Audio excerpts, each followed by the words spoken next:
Hello students, स्वागत है आप सभी का आपके अपने YouTube channel smart study classes पर। तो बच्चों, आप सभी को पता है कि जो हमारा अल्टरनेटिंग करंट वाला चैप्टर था वो पूरा कंप्लीट हो चुका है विद न्यूमेरिकल्स। आज से हम स्टूडेंट जो हमारा विद्युत चुंबकीय तरंगे वाला लेसन है जो कि पार्ट 1 का लास्ट चैप्टर है ये पढ़ने वाले। तो वीडियो होगी बहुत ज्यादा इंटरेस्टेड, तो वीडियो को पूरा देखना, बिल्कुल भी स्किप मत करना। और अगर आप हमारे चैनल पर नए हो और बोर्ड परीक्षाओं की तैयारी बेस्ट तरीके से करना चाहते हो तो आज हमारे चैनल को सब्सक्राइब कर लो, जो बेल आइकन है ना दबा लेना, जिससे आगे आने वाली सारी की सारी वीडियोस का नोटिफिकेशन मिलता रहे। तो बच्चों देखो, इलेक्ट्रोमैग्नेटिक वेव्स, इसमें से पहले क्या क्या आता है मैं थोड़ा सा वो बता दूं।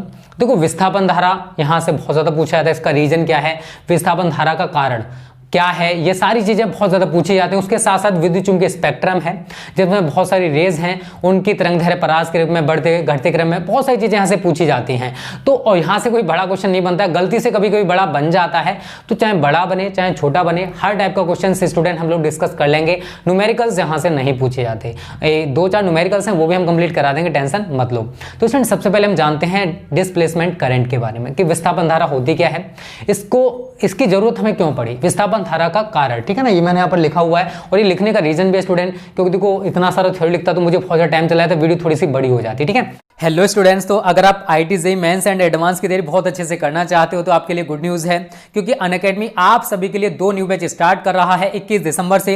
एक है आपका एमसीक्यू बैच और दूसरा बच्चों स्पार्क बैच, जो कि स्पेशली क्लास 11th के स्टूडेंट्स के लिए स्टार्ट किया जा रहा है, जो कि जेईई मेंस एंड एडवांस 2023 में देने वाले हैं। और इंडिया टॉप एजुकेटर्स, जैसे यहाँ पर देख सकते हो शहनवाज फैयाज हैं, समीर बंसल सर हैं, और भी इंडिया टॉप एजुकेटर्स आपको पढ़ाने वाले हैं बच्चों।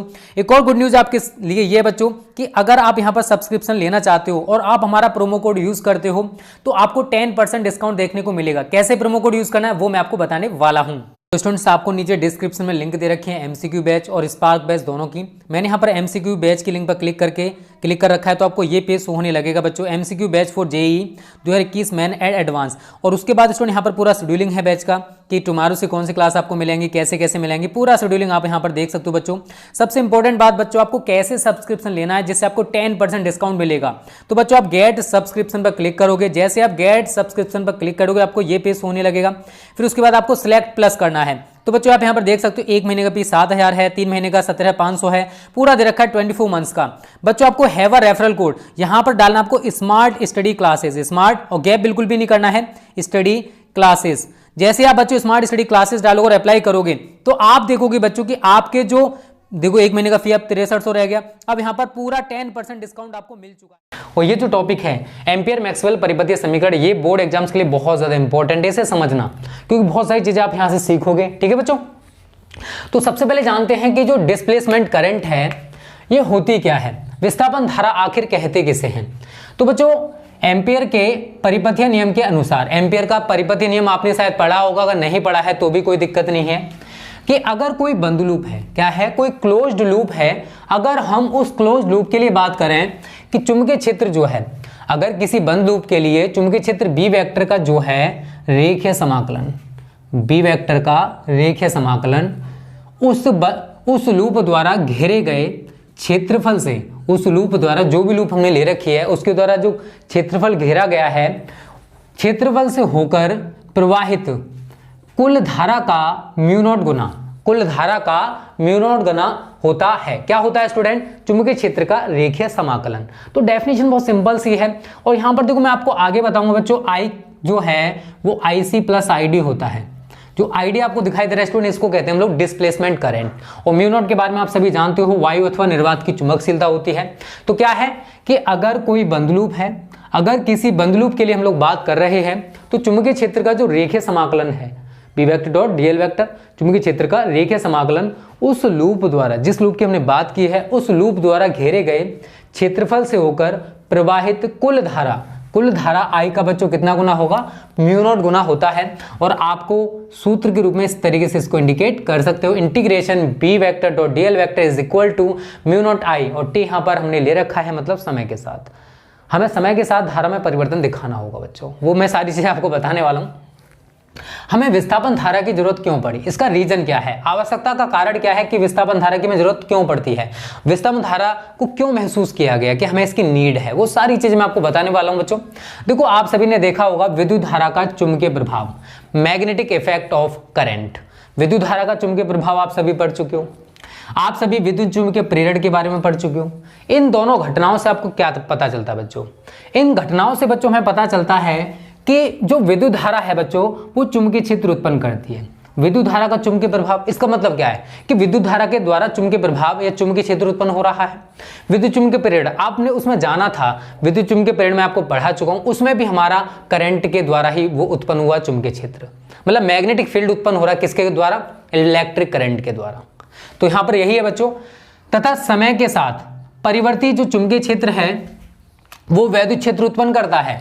आप सभी ने देखा होगा एडी करंट्स के बारे में, भंवर धाराओं के बारे में। उसमें क्या होता है कि परिवर्ती चुंबकीय क्षेत्र होता है, उसमें हम लोहे का टुकड़ा अंदर बाहर करते हैं, ठीक है ना, प्रवेश कराते हैं। वहां पर होता क्या आप सभी देखते हो कि उसमें प्रेरित धारा उत्पन्न हो जाती है ना। और वो प्रेरित धारा, उसको नाम हमने दिया था स्टूडेंट भंवर धारा, क्योंकि वो प्रेरित धाराएं लहरों की तरह चक्करदार होती हैं, जिसको हम कहते हैं एडी करंट्स या भंवर धाराएं। तो वो भंवर धारा किसके कारण उत्पन्न हुई? परिवर्ती चुंबकीय क्षेत्र के द्वारा। तो यहां पर भी हमने ये लिखा है बच्चों कि जो परिवर्ती चुंबकीय क्षेत्र है वो वैद्युत क्षेत्र उत्पन्न कर सकता है। वैद्युत क्षेत्र उत्पन्न होने का मतलब क्या है बच्चों? अब धारा उत्पन्न हो रही है, इसका मतलब क्या है कि विद्युत क्षेत्र इलेक्ट्रिक फील्ड उत्पन्न होगा। अब मैक्सवेल ने क्या किया, एक कॉन्सेप्ट, एक परिकल्पना की कि जो परिवर्ती वैद्युत क्षेत्र है, परिवर्ती वैद्युत क्षेत्र भी चुंबकीय क्षेत्र उत्पन्न करता है। जो परिवर्ती वैद्युत क्षेत्र है, जो परिवर्ती वैद्युत क्षेत्र है वो क्या उत्पन्न करता है बच्चों? Magnetic field. और मैक्सवेल ने समय के साथ परिवर्ती धारा से संबद्ध संधारित्र के बाहर किसी बिंदु पर चुंबकीय क्षेत्र ज्ञात करने के लिए एम्पियर का परिपथीय नियम प्रयुक्त करके क्या किया इन्होंने? एम्पियर का परिपथीय नियम प्रयुक्त किया। करते समय पाया कि इसमें एक विसंगति है, मतलब इसमें एक डिफेक्ट है, इसमें एक कमी है। जब उन्होंने क्या किया बच्चों, मैक्सवेल ने समय के साथ परिवर्ती जो धारा है इससे संबद्ध संधारित्र के बाहर किसी बिंदु पर चुंबकीय क्षेत्र ज्ञात करने के लिए इन्होंने क्या किया? एम्पियर का परिपथीय नियम यूज किया। और यूज करते समय उन्होंने पाया कि इस नियम में एक विसंगति है, एक कमी है, एक डिफेक्ट है। और इसको दूर करने के लिए उन्होंने एक अतिरिक्त धारा की परिकल्पना की। एक अतिरिक्त धारा का उन्होंने क्या किया? निर्माण किया, उत्पन्न किया, कैसे भी मान सकते हो बच्चों, अस्तित्व का सुझाव दिया। एक अतिरिक्त धारा के अस्तित्व का सुझाव दिया कि एक अतिरिक्त धारा इसमें होनी चाहिए थी, जिसको हम कहते हैं बच्चों डिस्प्लेसमेंट करंट या विस्थापन धारा। फिर मैं आपको एक बार फिर समझाऊं क्योंकि आपको थोड़ा सा कंफ्यूजन हो सकता है बच्चों। देखो, विद्युत धारा के चुंबकीय प्रभाव तथा विद्युत चुंबकीय प्रेरण, इन दोनों घटनाओं से आपको क्या पता चलता है बच्चों? इन दोनों घटनाओं से हमें पता चलता है बच्चों कि जो विद्युत धारा है वो चुंबकीय क्षेत्र उत्पन्न करती है। आप सभी जानते हो, तो आप सभी जानते हो ना। और समय के साथ जो परिवर्ती चुंबकीय क्षेत्र है बच्चों वो वैद्युत क्षेत्र उत्पन्न करता है। मैं आपको बता चुका हूं एडी करंट्स के बारे में, भंवर धाराओं के बारे में। तो वहां पर क्या होता है कि जो परिवर्ती चुंबकीय क्षेत्र है वैद्युत क्षेत्र उत्पन्न कर सकता है। मैक्सवेल ने क्या किया बच्चों, एक परिकल्पना की कि परिवर्ती जो वैद्युत क्षेत्र है वो भी चुंबकीय क्षेत्र उत्पन्न करता है। परिवर्ती जो वैद्युत क्षेत्र है, परिवर्ती वैद्युत क्षेत्र भी चुंबकीय क्षेत्र उत्पन्न करता है। और मैक्सवेल ने समय के साथ, यहां से समझना, मैक्सवेल ने क्या किया, समय के साथ परिवर्ती धारा से संबद्ध एक संधारित्र है, उसके बाहर किसी बिंदु पर चुंबकीय क्षेत्र ज्ञात करने के लिए एम्पियर का परिपथीय नियम प्रयुक्त किया। और प्रयुक्त करते समय उन्होंने पाया कि इसमें एक डिफेक्ट है, इसमें एक विसंगति है। और इसको दूर करने के लिए उन्होंने एक अतिरिक्त धारा के अस्तित्व का सुझाव दिया, जिसको हम कहते हैं डिस्प्लेसमेंट करंट या विस्थापन धारा। ठीक है बच्चों, तो यहां पर अभी ये हमारा पूरा नहीं है, इसमें क्या है, ये तो हमारा क्या है बच्चों, एम्पियर का परिपथीय नियम है, बट इसमें भी डिफेक्ट है। आगे जाके ये जो आई है बच्चों कन्वर्ट हो जाएगा आईसी प्लस आईडी में, जहां यहां पर जो आईडी है इसी को बच्चों हम लोग डिस्प्लेसमेंट करंट के नाम से जानते हैं, विस्थापन धारा। आईसी होती है हमारी चालन धारा जो कि चालक में प्रवाहित हो रही है, बट ये जो आईडी है बच्चों उत्पन्न होगी, क्या होगी, उत्पन्न होगी, जिसको हम कहते हैं डिस्प्लेसमेंट करंट। मैं आपको बताऊं कैसे उत्पन्न होने वाली है, क्योंकि जो इक्वेशन एम्पियर मैक्सवेल परिपथीय समीकरण है, यहां पर हम पूरा डिटेल में पढ़ने वाले हैं कि किस तरीके से आईडी का अस्तित्व निकल के आएगा।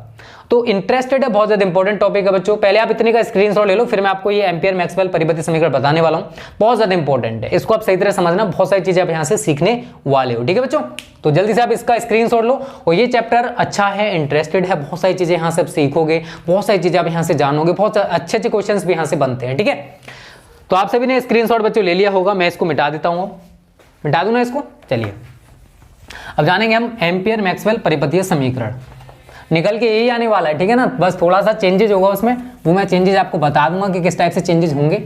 ठीक है, और बहुत ज्यादा इंपॉर्टेंट है, और ये चैप्टर भी इंपॉर्टेंट है बच्चों। वैसे यहाँ से देखो ज्यादा बड़ा कुछ नहीं पूछा जाता है, छोटे छोटे क्वेश्चंस आते हैं, बट यहाँ से फिजिक्स अगर आपको सीखनी है तो बहुत सारी चीजें आप यहाँ से सीखोगे।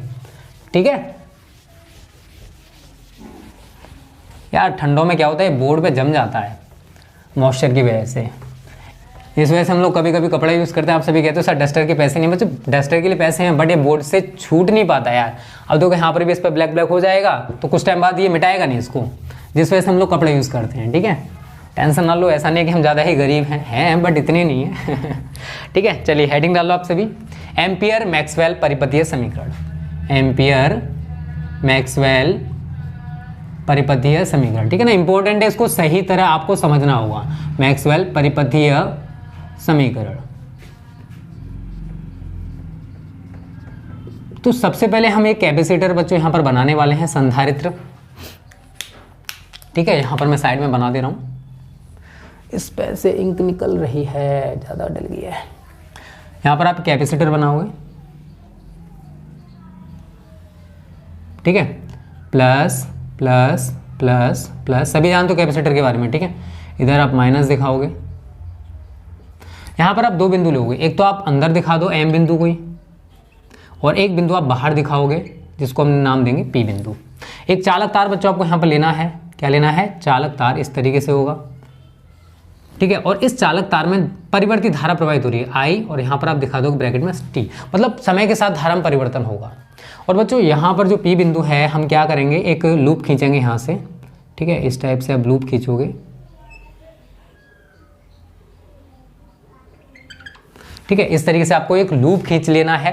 और देखो आपको करना, देखो है कुछ नहीं इसमें, बहुत ज़्यादा सिंपल है बच्चों, बस आपको समझना है।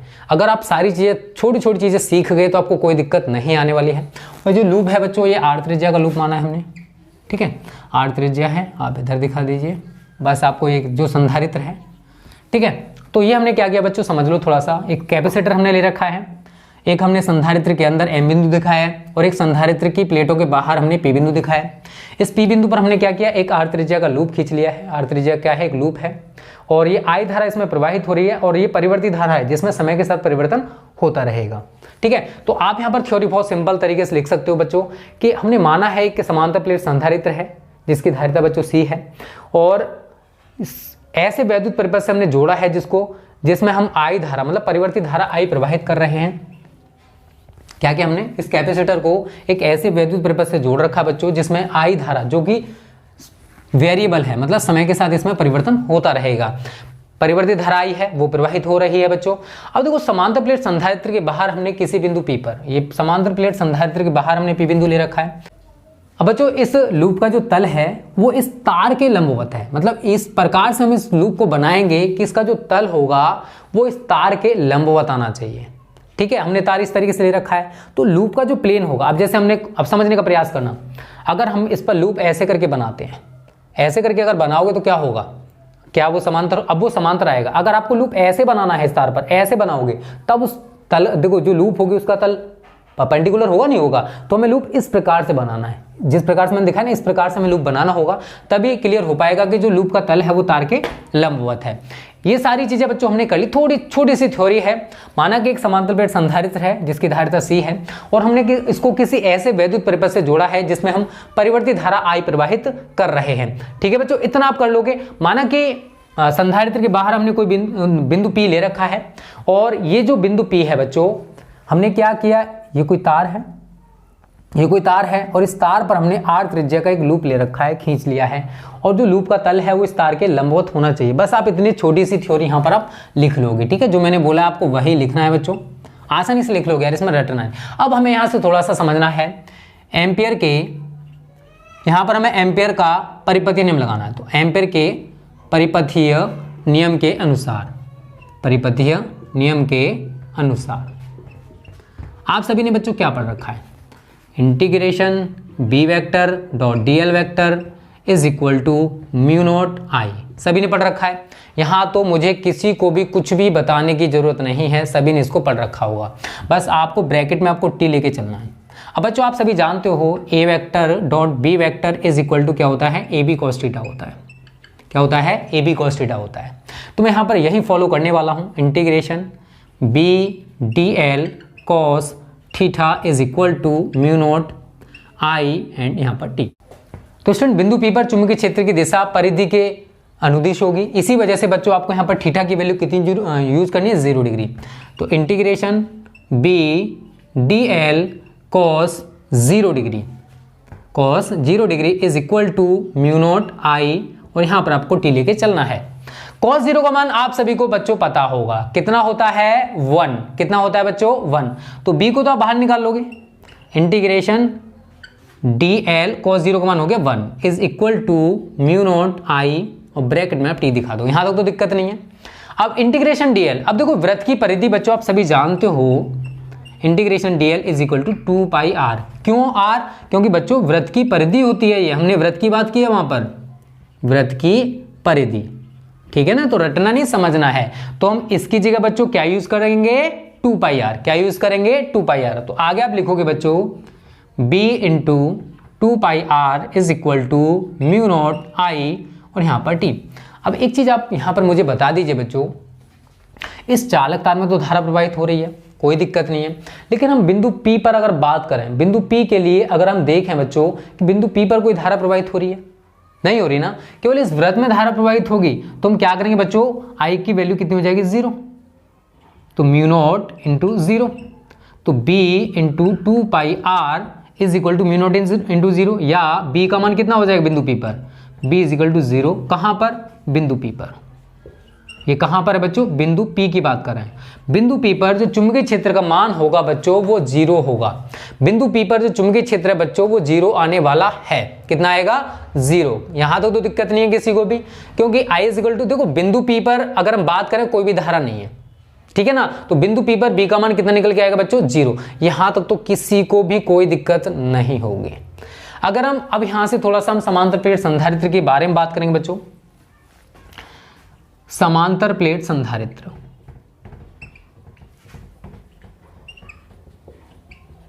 समांतर प्लेट संधारित्र की प्लेटों के बीच वैद्युत क्षेत्र, ये सारी चीजें वही हैं जो आप पढ़ के आ रहे हो, ठीक है ना, कोई नई चीज मैं आपको नहीं बता रहा हूं। तो समांतर प्लेट संधारित्र की प्लेटों के बीच अगर बिंदु M पर हम वैद्युत क्षेत्र निकालें तो E बराबर क्या होगा, सिग्मा अपॉन एप्सिलॉन नॉट, पढ़ चुके हो ना सभी लोग, कोई नई चीज तो मैंने आपको नहीं बताई है, आप सभी को पता है बच्चों, बट सिग्मा बराबर बच्चों आप सभी जानते हो क्या होता है Q अपॉन A, क्या होता है बच्चों Q अपॉन A, तो मैं क्या करूंगा, इस सिग्मा की जगह उठाकर मैं Q अपॉन A को यहां रख दूंगा, इसलिए E is equal to Q upon epsilon not A, इसे आप इक्वेशन नंबर, मैंने कोई बनाई तो नहीं है, नहीं, इसे आप इक्वेशन नंबर फर्स्ट बना दीजिए। तो अब हमने अभी ये कैपेसिटर्स के अंदर बात की है, अभी तक हमने चुंबकीय क्षेत्र मतलब कैपेसिटर के बाहर बात कर रहे थे, तो हमने देखा बिंदु P पर कोई भी चुंबकीय क्षेत्र उत्पन्न नहीं हुआ, तो हमने B का मान वहां पर निकाल लिया 0 का बिंदु P पर, ठीक है ना। पहले आप इतने का स्क्रीनशॉट ले लीजिए बच्चों, यहां तक तो आपको कोई दिक्कत नहीं होने वाली है, उम्मीद करता हूं, ठीक है, और आगे थोड़ा सा हम और डिस्कस करने वाले हैं, पहले आप इतने का स्क्रीनशॉट लीजिए। अगर हम गॉस की प्रमेय के अकॉर्डिंग बात करें, इसको मिटा दें तो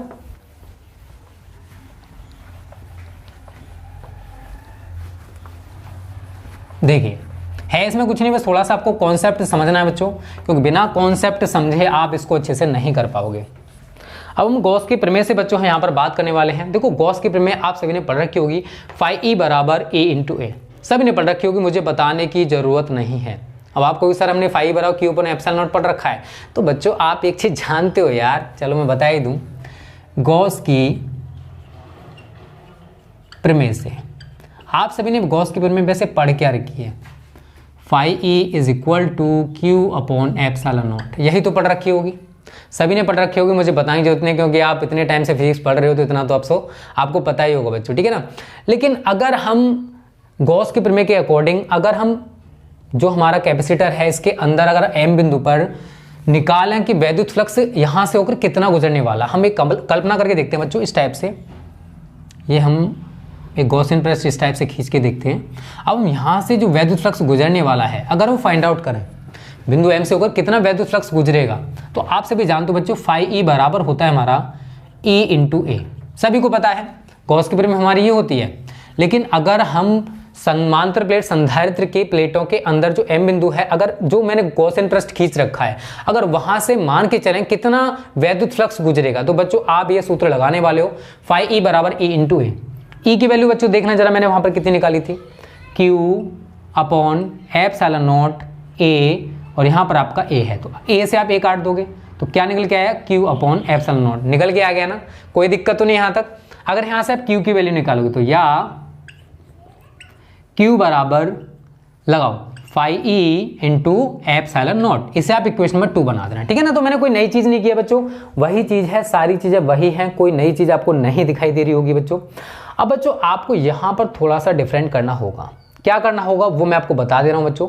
देखो अगर हम समांतर प्लेट संधारित्र की प्लेटों पर क्यू आवेश से आप सभी को पता चल चुका है, समय के साथ अगर वो परिवर्तित हो रहा है तो इसके संगत एक धारा भी उत्पन्न होने वाली है, जिसका वैल्यू हम बच्चों निकालेंगे। आप सभी ने देखो आज पढ़ रखा होगा Q बराबर I इंटू टी, मैं इसी को चेंज करने वाला हूं। अगर समय है, समय के साथ धारा परिवर्तित हो रही है तो आवेश भी परिवर्तित होगा, तो I बराबर बच्चों आप यहां पे यूज करोगे dQ अपॉन dt। क्या यूज करोगे, I बराबर dQ अपॉन dt। अगर हम ये मान के चलें बच्चों कि जो संधारित्र है उसकी प्लेटों पर जो आवेश है Q वो समय के साथ परिवर्तित हो रहा है, तो इसका मतलब है कि इसके संगत जो धारा होगी उसका मान भी परिवर्तित होगा। तो हम धारा निकालेंगे I इज इक्वल टू, लिख लेना थ्योरी जो मैंने बोली है थोड़ी सी, ठीक है, ये छोटी छोटी चीजें आप लिखते जाओ, dQ अपॉन dt। I बराबर बच्चों क्या हो जाएगा, dQ अपॉन dt, और Q की जो वैल्यू बच्चों आप यहां से लगाओगे, क्या लगाओगे, d phi E epsilon not upon dt। Epsilon not तो बाहर आ जाएगा, या I बराबर epsilon not d phi E upon dt। जो बच्चों हम अतिरिक्त धारा की बात कर रहे थे वो यही है, यही आपका डिस्प्लेसमेंट करंट। जो एम्पियर का परिपति नियम आप सभी पढ़ रहे थे ना, उसमें यही मिसिंग है, ठीक है। B vector dot D L vector is equal to mu not into I. उन्होंने I जो वो चालन धारा को ले रखा है, बट यहाँ पर I का जो I है बच्चों चालन धारा के साथ साथ डिस्प्लेसमेंट करंट भी होगा, क्योंकि अगर हम कैपेसिटर की बात कर रहे हैं, संधारित्र की प्लेटों पर जो आवेश Q परिवर्तित हो रहा है समय के साथ, इसका मतलब है कि इससे संबद्ध जो भी धारा होगी उसमें भी परिवर्तन होने वाला है। तो इसके संगत हमने धारा बच्चों निकाल ली, जो धारा संबद्ध थी ना आवेश के संगत वो हमने निकाल ली। I बराबर epsilon not d phi E upon dt। इसी को कहते हैं बच्चों मैक्सवेल की विस्थापन धारा, लिख सकते हो आप इसे ही मैक्सवेल की विस्थापन धारा कहते हैं, विस्थापन धारा कहते हैं, ठीक है बच्चों। इसे ही हम लोग क्या कहते हैं, ये जो इक्वेशन आपको दिखाई दे रही है, I जो दिखाई दे रही है, आई डी भी लिख दें तो भी कोई दिक्कत नहीं है, क्योंकि इसी को हम मैक्सवेल की जो विस्थापन धारा जिन्होंने कल्पना की थी ना कि एक ऐसी धारा हो सकती है, उसी बच्चों वो यही है, ठीक है, यही है I d equal to epsilon not d phi E upon dt। और उम्मीद करता हूं बच्चों यहां तक आपको दिक्कत नहीं होगी, यहां तक आपको सब कुछ क्लियर हो चुका है। तो बच्चों यहां पर अगर हम एक चीज बात करें, मैं इसको मिटा दूं, आगे इसको मिटा दूं, सभी ने स्क्रीनशॉट ले लिया होगा। थोड़ा बड़ा डेरिवेशन है बट यहां से सीखने वाली चीजें बहुत कुछ निकल के आ रही हैं। देखिए इसका मतलब बच्चों आगे अगर देखो, अगर हमारे पास कुल धारा है I, क्या है, अगर हमारे पास कुल धारा है I, तो इस कुल धारा में से चालन धारा होगी प्लस डिस्प्लेसमेंट करंट होगा, मतलब विस्थापन धारा होगी। जो हम I यहाँ पर यूज करते हैं ना वो ये होता है IC प्लस ID होता है, केवल I नहीं होता, IC प्लस ID होता है, मतलब चालन धारा जो कि चालक में प्रवाहित हो रही थी, बट डिस्प्लेसमेंट करंट भी आपको शो करना पड़ेगा, मतलब विस्थापन धारा भी हमें वहां पर दिखानी पड़ेगी, ठीक है ना। तो अब हम क्या कर सकते हैं कि जो एम्पियर का परिपथीय नियम है बच्चों उसको हम क्या लिख सकते हैं, इसलिए अब एम्पियर का परिपथीय नियम मैक्सवेल अभी क्या हो जाएगा पता है, एम्पियर मैक्सवेल परिपथीय समीकरण। इसलिए हम क्या करेंगे बच्चों, integration B vector dot D L vector is equal to mu not I c plus I d, ठीक है। आप एक तो ये लिख सकते हो, ये लिखा जा सकता है। आगे अगर और करना चाहते हो तो is equal to mu not I c plus mu not I d. आप क्या कर सकते हो, आई डी की जगह इस वैल्यू को लगा सकते हो, तो मैं यहाँ पर आई डी हटाकर क्या कर सकता हूँ, इस वैल्यू को भी लगा सकता हूँ, mu not I c plus mu not, और ये पूरी वैल्यू लगा दूंगा बच्चों में epsilon not d phi E upon d t, ये यूज की जा सकती है। ये है हमारी एम्पियर मैक्सवेल परिपथीय समीकरण, ठीक है थोड़ी सी टिपिकल बट है कुछ नहीं बच्चों इसमें। अब यहाँ से एक चीज़ बच्चों आपको और याद रखनी है, क्या याद रखनी है, अभी हमने कैपेसिटर के बारे में थोड़ा सा जाना था, ठीक है ना, समझने का प्रयास करना। ये M बिंदु था और ये हमारा P बिंदु है, ठीक है।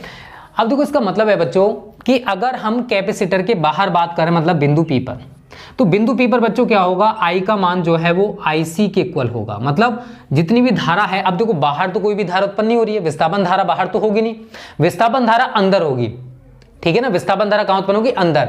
और अगर हम संधारित्र के अंदर बात करेंगे तो I का मान वो ID के इक्वल हो जाएगा।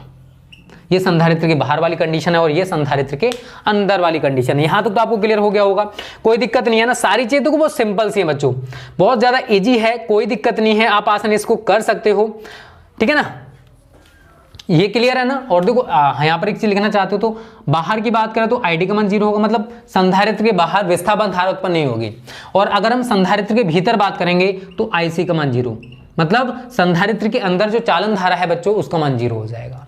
संधारित्र के बाहर विस्थापन धारा का मान 0 होगा, लेकिन संधारित्र के भीतर, संधारित्र के अंदर जो चालन धारा है बच्चों उसका मान 0 हो जाएगा। तो ये है बच्चों आपका एम्पियर मैक्सवेल परिपथीय समीकरण, बहुत ज्यादा इंपॉर्टेंट है, इसको आप सही तरह प्रिपेयर कर लेना।